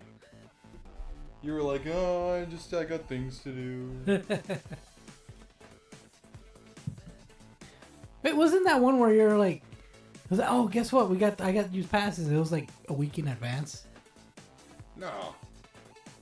Was It it? wasn't a week in advance. Anyways. She says they have random but decent celebs considering we don't get a whole lot. Yeah. I don't go there for I don't want to say anything like disparaging or whatever right now. We have to give this year a fair shake. So I'm going to give it a fair shake and give you guys coverage. Maybe we'll stream from the convention. I think as media we get Wi-Fi information. I have a horrible signal at the convention center down here, so hopefully we get the Wi-Fi info and whatnot, and we'll be covering the event. So, guys, the series of summer cinema rolls on and continues with Jean-Claude July. Tonight we will be covering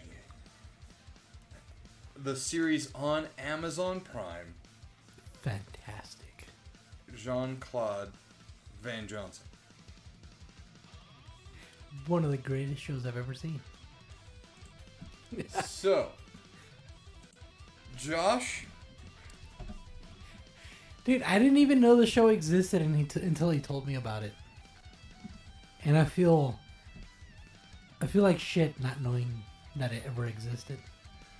Now that I've seen it. I wonder if there's a trailer. Oh, there's a trailer. Yes. Okay, so we're going to show the trailer for this. Dude, we should have... Why did I not think about doing this for every fucking movie we've ever covered? Watch the trailers? Show the trailer and then talk about the fucking movie. Oh my gosh. Guys, I am so sorry for my incompetence.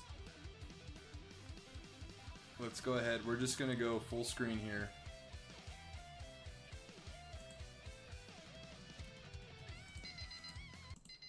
My name is Jean-Claude Van. We're going to go full screen and full audio. Take those headphones off so I can hear it. I In know. 3, 2, 1. My name is Jean-Claude Van Damme. I used to be super famous. Jen, it's your favorite client. I'm back. JC! When I told you I was back, I did not mean JCVD. I meant Johnson. This isn't a game. I send you out there before you're ready. People die. No one's going to die. Except for all the people I'm going to kill. Well, JC, good news. The mission and cover job are yours. But you're going up against bloodthirsty drug runners. Yeah, I hope you're ready. Action! Daddy's home. There's the new man of the house. Cut. I'm so sorry, man. Johnson, meet Luis. Is he qualified? Vanessa, What's going on? I'm in. We gotta move. Now! Jean-Claude Van Damme? Yeah. He's not ready. You need to pull him. He's gonna get someone killed. He's gonna get himself killed. What scene is this? What are we doing right now? Are we rolling? Roll! Luis, I need your help. With what? We can find a better car. Hey, I want to buy drugs. Race me for it! I learned a trick long time ago. When one sense is gone, the others heighten. I don't think that applies to vision when driving. Oh, sorry, Luis.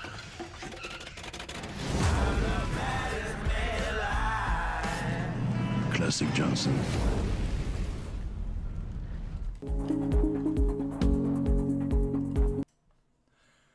Yo, okay. So, It's funny, that trailer looks great, yet it does the show no justice on how good it is. dude, okay. So, premise of the show is Jean-Claude Van Damme is an actor as a cover for being a secret agent. And, like, the show is super fucking meta. It's super... It's fourth wall breaking without looking at the camera. You know what I mean? Yeah, it's definitely all over the place without being all over the Dude, place. this show is so fucking good. It is so fucking good. I remember watching it when it came out, and I was just like, this is fucking brilliant. Bravo. Bravo. But Josh, you had never heard of this before. No! Which I'm sure many of you haven't either. It was an Amazon Prime exclusive, still on Amazon Prime, only. Only one season, unfortunately, but I think it was a show that really only needed one season. Yeah. You know, is it a shame that it didn't continue? Yes, but if I felt that if it would continue, it would have lost its luster. Or it could have gotten better, but at the same time, why risk it? It was chef's kiss. Yeah. So, give us your thoughts. How many episodes have you seen? All 6. Because there's only 6 episodes. There's only 6? I felt like there was like fucking 8.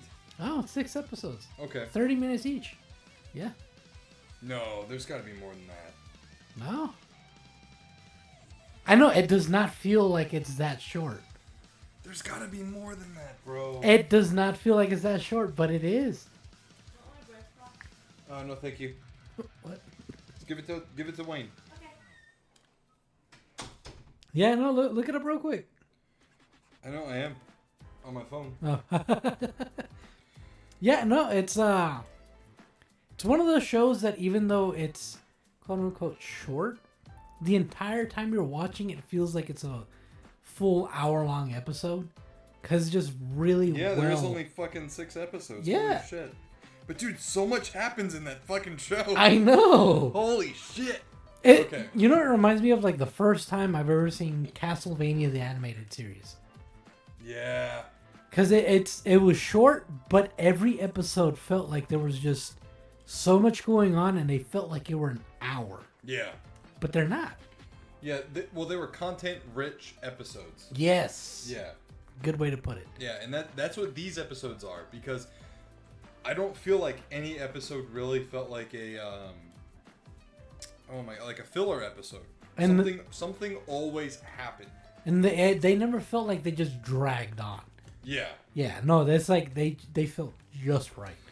So in the opening scene, we see Jean-Claude Van Damme, you know, kind of like waking up in his, you know, Hollywood fucking multi-million-dollar house. Some chick is, trying to wake him up. Some harlot of the night, as you will.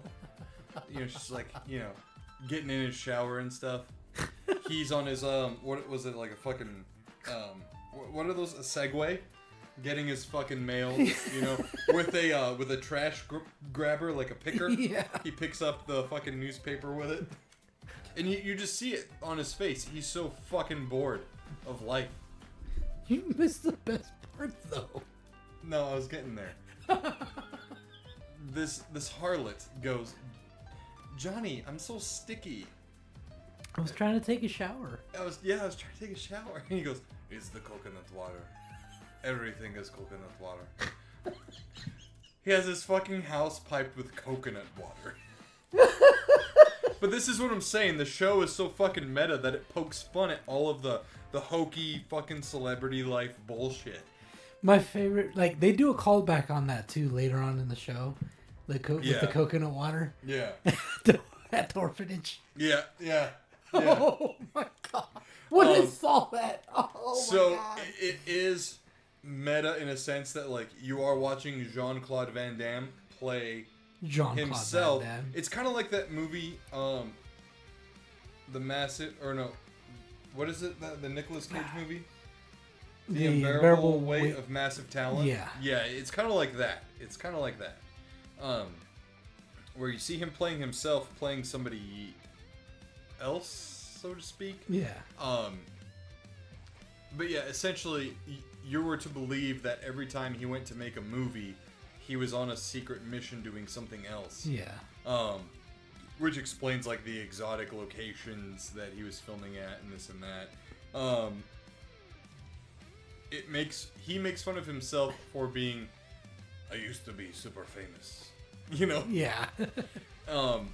Like where he was like Time Cop, starring Jean-Claude Van Damme. Yeah, there's points in the movie where he references him, like, he'll be in a disguise. Like in the scene where he was, like, car racing and he's like, I want to buy drugs. You know? Yeah. He starts making references to movies that he was in, and every time he does it, he's like Bloodsport, starring Jean-Claude Van Damme. Yeah. And then he'll say, like, or like, so-and-so, Hard Target, featuring Jean-Claude Van Damme. Yeah. You know? He even runs into a fucking doppelganger. Philippe. God. He wears a disguise that he's got, like, this disheveled wig, this weird fucking goatee. You saw a brief moment of it in the trailer. Yeah, where he's like peeling the hair off. Yeah. The mustache. Yeah. But there's actually a guy that's working at this place he's about to blow up who looks just like that. Yeah. And so he's got to pretend he's being Philippe as in a time cop sort of way. And the Philippe guy, he talks like this, and he asks Jean-Claude Van Damme, if you ever leave me, what is my favorite movie? The best part is, like, that's literally Jean-Claude Van Damme doing the whole... Yeah! the voice. Or no, he says, like, what is my favorite time travel movie or something? No, he just says, he's just like... And then Jean-Claude goes, Looper? Oh, yeah, because they had a discussion about that earlier on in the episode that Looper's brought up. I forgot why. That movie Looper, well, because Looper is kind of like Time Cop. Yeah. You know? Yeah. And Philippe was like, he's all, now I know you are not me, because my favorite movie is Time Cop. Time Cop is a better sci-fi film for these reasons, you know? And then they're arguing over what is a better fucking, like, time-traveling police fucking movie or whatever. Yeah. It's ridiculous. Philippe ends up actually unlocking time travel. No. That scene is never explained how he does it, but it's in the last episode. It's in the second to last episode. Oh, right. Van Damme unlocks time travel because the chick is about to, like, she gets shot, and he's like, oh, I had to correct my mistakes or whatever, and he unlocks time travel, but they never explain how he does it. Yeah, and then everyone kind of got confused on, they were like, wait, which one's the real Van Damme? Yeah. And they were all just like, that was Philippe, right? Yeah, okay, that was Philippe. Because they end up, the drug cartel or whatever ends up getting a hold of Philippe, and they're like, you look an awful lot like Jean-Claude Van Damme. And they shave his face and, give him a haircut so he looks just like Jean-Claude Van Damme. And they're like, you never saw this before? And he's like, no, I never saw it. So Yeah. then they do like the who's who kind of thing. They have him infiltrate the movie set while Van Damme is there, looking for an item that Van Damme stole. You know. Yeah, it was like a hard drive or something. Yeah, a chip. The show is just all over the fucking place, man. All over the fucking place. It has enough serious moments, enough. Like, it's mainly comedy. But Super comedy. Yeah, but it's not like in your face type comedy. Right. You know, it's not like, oh, we're being comedic. It's more like, it's just like, we're just fucking funny. Yeah, like okay, so the show does have like legit Jean-Claude Van Damme martial arts stunts. Yeah. You know, and there are very good fight scenes within the show. But that's not the main focus. No. The main focus is basically Jean-Claude making fun of almost all of his films that he's ever done and his career choices, you know, even in a lighthearted way, you know, while also making fun of Hollywood and the celebrity lifestyle. The show is just... Oh, what was that fucking restaurant? Dry Noodle? Oh, yeah. He even goes to like this pop-up restaurant experience in LA where they serve dry ramen.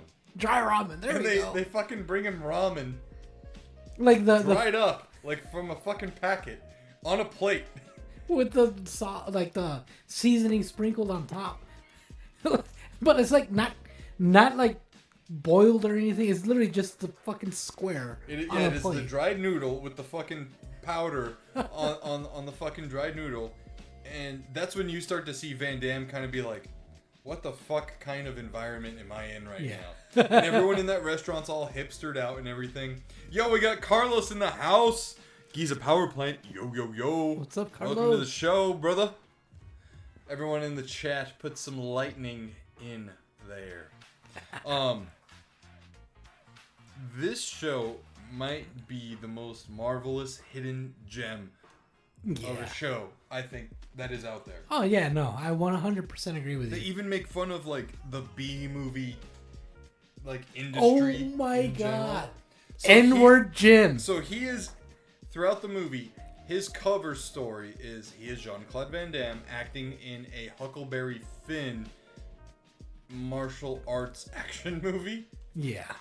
And, you know, if you ever read Huckleberry Finn, there's a character named Jim who happens to be of African descent. In this movie that he's acting in, the character's name is literally N-word Jim. Yeah. Like, that is it. Like, not literally N-word the Jim. word. No, Yeah, it's no. N-word If Jim. you were to read his name on the credits, it would say N-word Jim. And there's like a point where, you know, it's just so... Like, Van Damme... It's just so ridiculous. Yeah, like, he ends up telling the director he has an issue with his name, and the director's fucking answer to that was replace the guy with an Asian guy. Yeah. So, like, throughout the show, Van Damme's like, what? Yes. What? Alright. So, like, throughout the show, they replace the guy, and you're like, what the fuck? They just randomly replace him? And then they show the trailer for the movie that they're recording, and at the credits, or at one point, they say his name is C-Word Jim. Yeah. Yeah. Okay, so we're going to do this. We're going to show some funny clips. Yes. From the show. So you guys can really get the whole shebang.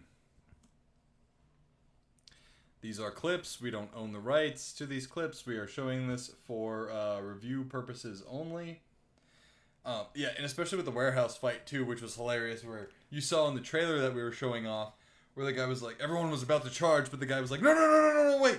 One at a time. It's going to get confusing, you know, like, and that is such a trope of martial arts films, is the, you know, or not even martial arts films, but just like movies in general. Yeah. Where there's one good guy and like 100 bad guys, but it's only everyone goes at him one-on-one. Right. Giza Power Plant says, love the tongue-in-cheek comedy. Great show. Oh, Right. You've seen it? Oh, shit. Have you seen it, Carlos? It's like that I haven't seen it before Carlos. He saw it before I did. So we're gonna just break these clips down. How about that? Yeah. We'll break some of these clips down. Vanessa, can you hear me? So this is to go back. I dropped my screen. This is the warehouse fight. This is from episode 1.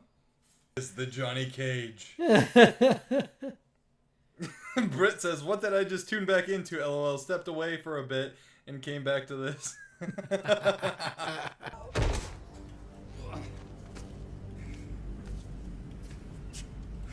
Oh shit, Rob says, "I'm above the Pacific somewhere headed to Hawaii." Oh shit. Bro, that's awesome. You have Wi-Fi on the plane? Damn. Well, I'm glad that you decided on your trip to tune in to us here. Right. So that was basically the warehouse fight. Let's see. Oh, this is a clip from his movie. So, Rob, we're talking about Jean-Claude Van Johnson, which is basically a very meta show where Jean-Claude Van Damme has been gaslighting as an actor throughout his entire life, where he's really a secret agent. So let's go on to this fake movie within the show that is his cover for his secret agent stuff. You know what this scene reminds me of? What? Tropic Thunder. Oh, yeah. So, obviously, they broke the, the illusion here. Oh. Yeah. Oh, nice. Looks good. Real quick. Yeah. Hey, audience.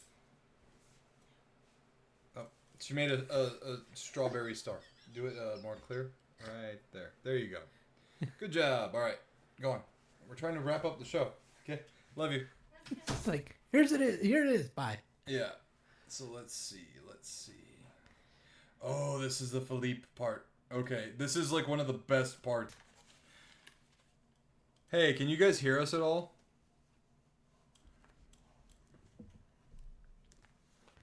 Let me know in the chat if you guys can hear us. YouTube decided to copyright strike us. In the middle of the damn video. In the middle. Or, I mean, of the stream.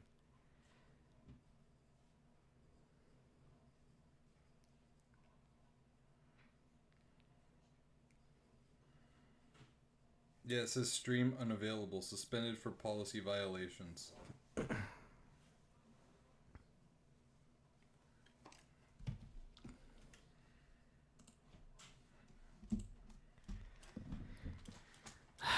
It's so stupid.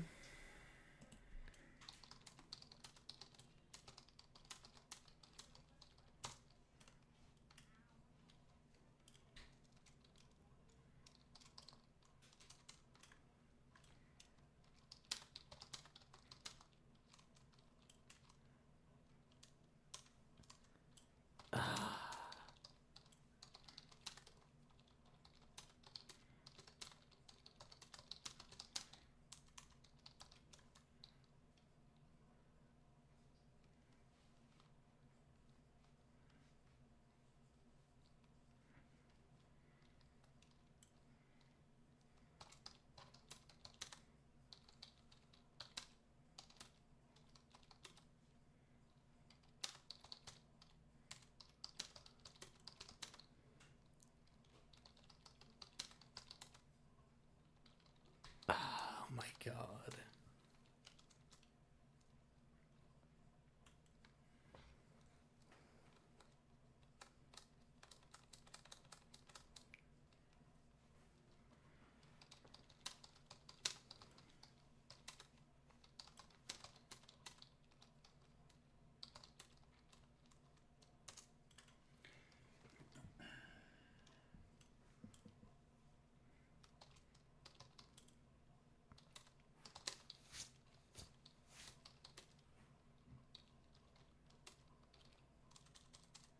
Oh, it says we're back. Oh, she says we're back. Hold on. Pull it up on your phone. As fast as you can.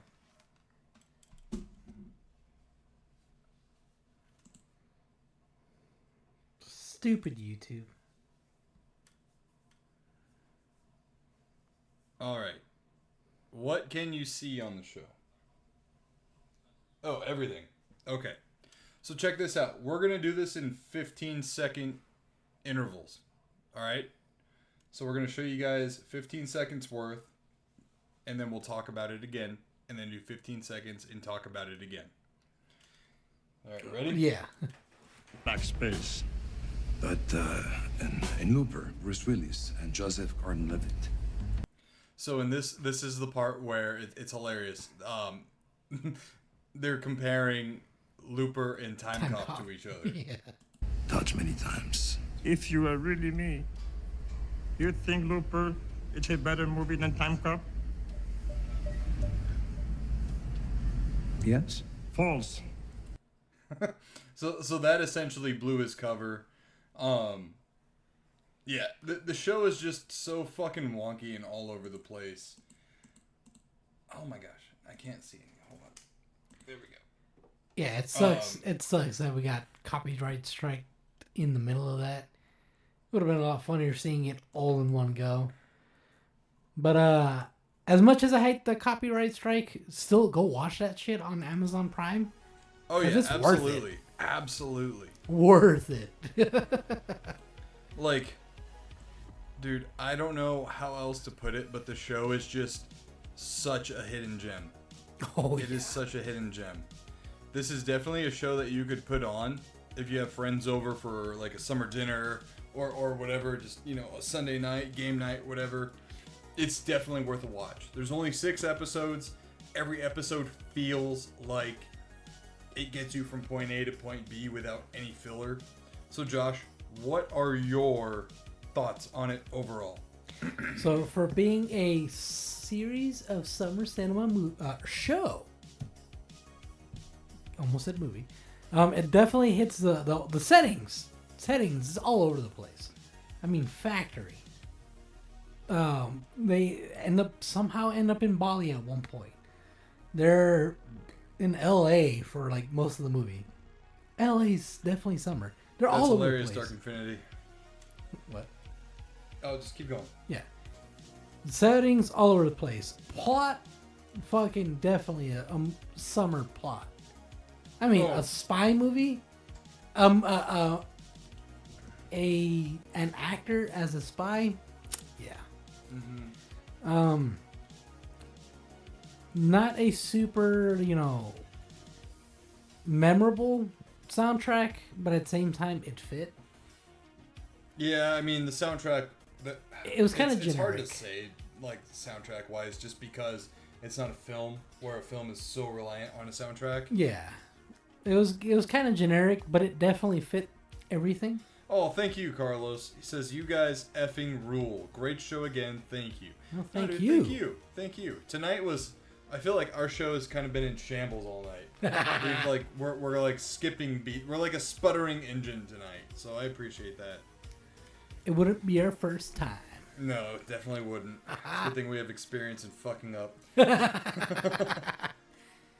There's that definitely bombastic. Cause fucking A, what isn't a bombastic about it? Yeah, exactly. An actor acting as an actor, but is really a secret agent. Right. Like the plot is just wild as fuck. It was absolutely fucking hilarious. The fact that it was very comedic. The fact that it was absolutely comedic, like definitely. I know we've done a lot of action movies for summer. Yeah. But comedies definitely fit in summer as well. Oh, big time. Big time. So, definitely hits all the boxes. Thank you, Carlos. You're too kind. You're seriously too kind. So what would you give it out of a score? A score of fucking like 12 out of 10. Holy shit! Yeah. One of the best shows I've ever seen. That is a series of summer cinema first. Yeah. For you. Oh yeah. Holy shit! All right. I would definitely rewatch that show. So Jean-Claude Van Johnson, a 12 out of 10 from Josh. There you have it. Yeah. So for me, definitely, what makes it worthy of being in the series of summer cinema is the plot is definitely a plot. So because it is only 6 episodes, I feel like this could have definitely been condensed into a movie. and worked. Oh, yeah. And it would have worked. It wouldn't have felt rushed. It wouldn't have felt either rushed or dragged on, depending on the length of the film. There's enough there to either condense it or make it like a 2-hour movie. Yeah. You know what I mean? The action was really good when it was meant to be really good. Mm-hmm. The comedy was just spot on throughout. There wasn't something that was like meant to be a joke that I didn't laugh at. Right. You know, it's very rare nowadays where I watch something and I'm like, you know what I mean? Yeah. If it's not someone like, if it's not like a stupid like, America's Funniest Home Videos or something, Mm-hmm. you know what I mean? Yeah. It's hard to make. I feel like it's hard to make people laugh nowadays. You know, Yeah. there's a lot of jokes that are forced and everything, but Even the jokes that felt forced were hilarious. yeah, yeah, And the thing is, there was barely any that felt forced. yeah. Like Daddy's home. There's a new man in the house. Like so stupid. He delivered that perfectly, dude. Yeah. So the setting, granted, it was all over the place. It fits for a series of summer cinema movie because one of the criteria that I look at for a series of summer cinema film, if the locations are all over the place, it kind of feels like a road trip movie in a sense. In a sense. This obviously is not a road trip movie by any means, but the locations that you see are very tropical, or it's sunny, shiny LA. So it definitely feels summery.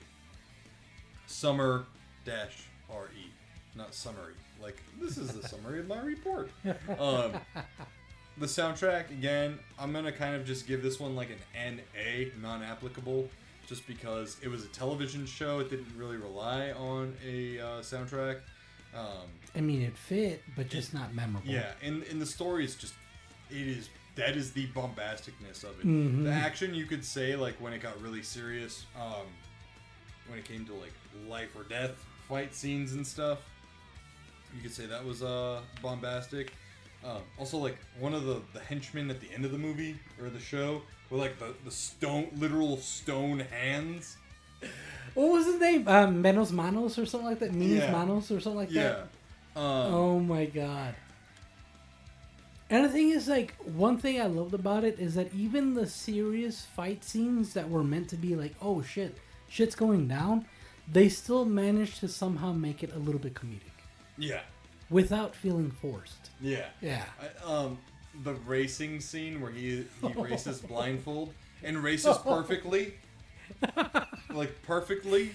It was hilarious. I love how he was like, I learned how, to like amplify one sense when I lose another. Yeah. And it was like a callback to Bloodsport, which we talked about before.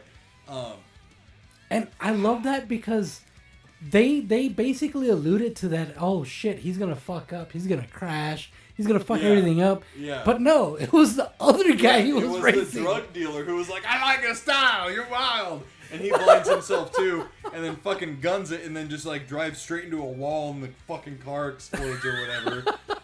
Oh man, like it was just it's such a good show. Yeah, such a good show. Well, I love another callback to Bloodsport when they do the fucking Dim Mak. Yeah, with the guy with the big marble hands, like literally marble fists. Yeah, and he's like. And like he hits him in the nuts a few times. Oh yeah. Incapacitates him, and he does the whole move that he's about to do, and everybody's like, the Dim Mak. Yeah. It's like the death hands or death touch or something like that. The death touch. Oh man. Yeah. Oh man. So like, this is definitely a 10 out of 10. This is a must watch. It is a must watch. If you have Amazon Prime, which I'm pretty sure you do, like who doesn't? 95% of the population in the United States has Amazon Prime. If you have it, give it a watch. It is so fucking good. You will not be disappointed. Not at all. Not at all. Especially if you are a fan of any of Van Damme's old movies. Yeah, there's a lot of fan service within this show for people who have followed him throughout his career. It's such a hidden gem. Such a hidden gem. Oh, and in the last episode, when like in the fifth, at the end of the fifth, he's like, when you're trying to disappear out of nowhere, you gotta go to nowhere. Yeah. And he goes to an empty Blockbuster. Oh yeah. In nowhere, California. Yep. So good. So good. Oh man. All right, guys. Well, that's gonna do it for us over here at the NSquared Podcast. Thank you so much for tuning in tonight. It's been a really fun episode, even though like my energy has been kind of dwindling throughout. Just raising a baby, it happens. You get fucking tired. Thanks for sticking around even after the copyright strike. Yeah, the copyright strike midstream was fucking wild, wasn't it? Yeah. That was the first for us here.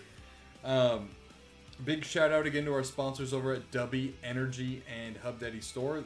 Use code Mustache10 at hubdaddystore.com to get 10% off your orders of coffees, mugs, candles in mugs, and more. And NSquared10 over at dubby.gg. To get yourself 10% off your order of energy drink supplements, whether that be in powder form or in the can. All made in the USA under GMP guidelines. No artificial colors, flavors, additives, or any of that stuff. Thank you so much to our Patreon producers like Rat Zombie, Jordan, aka Toy Box Time Machine, Snark, and Matt.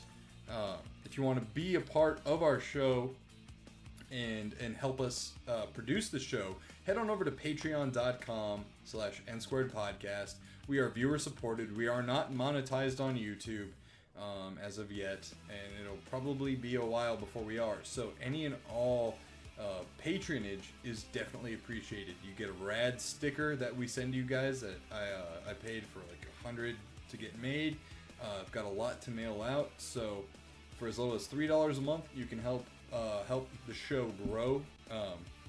And we will be adding to those tiers, not in expenses, but adding in movie nights where we will do movie watch-alongs with you guys.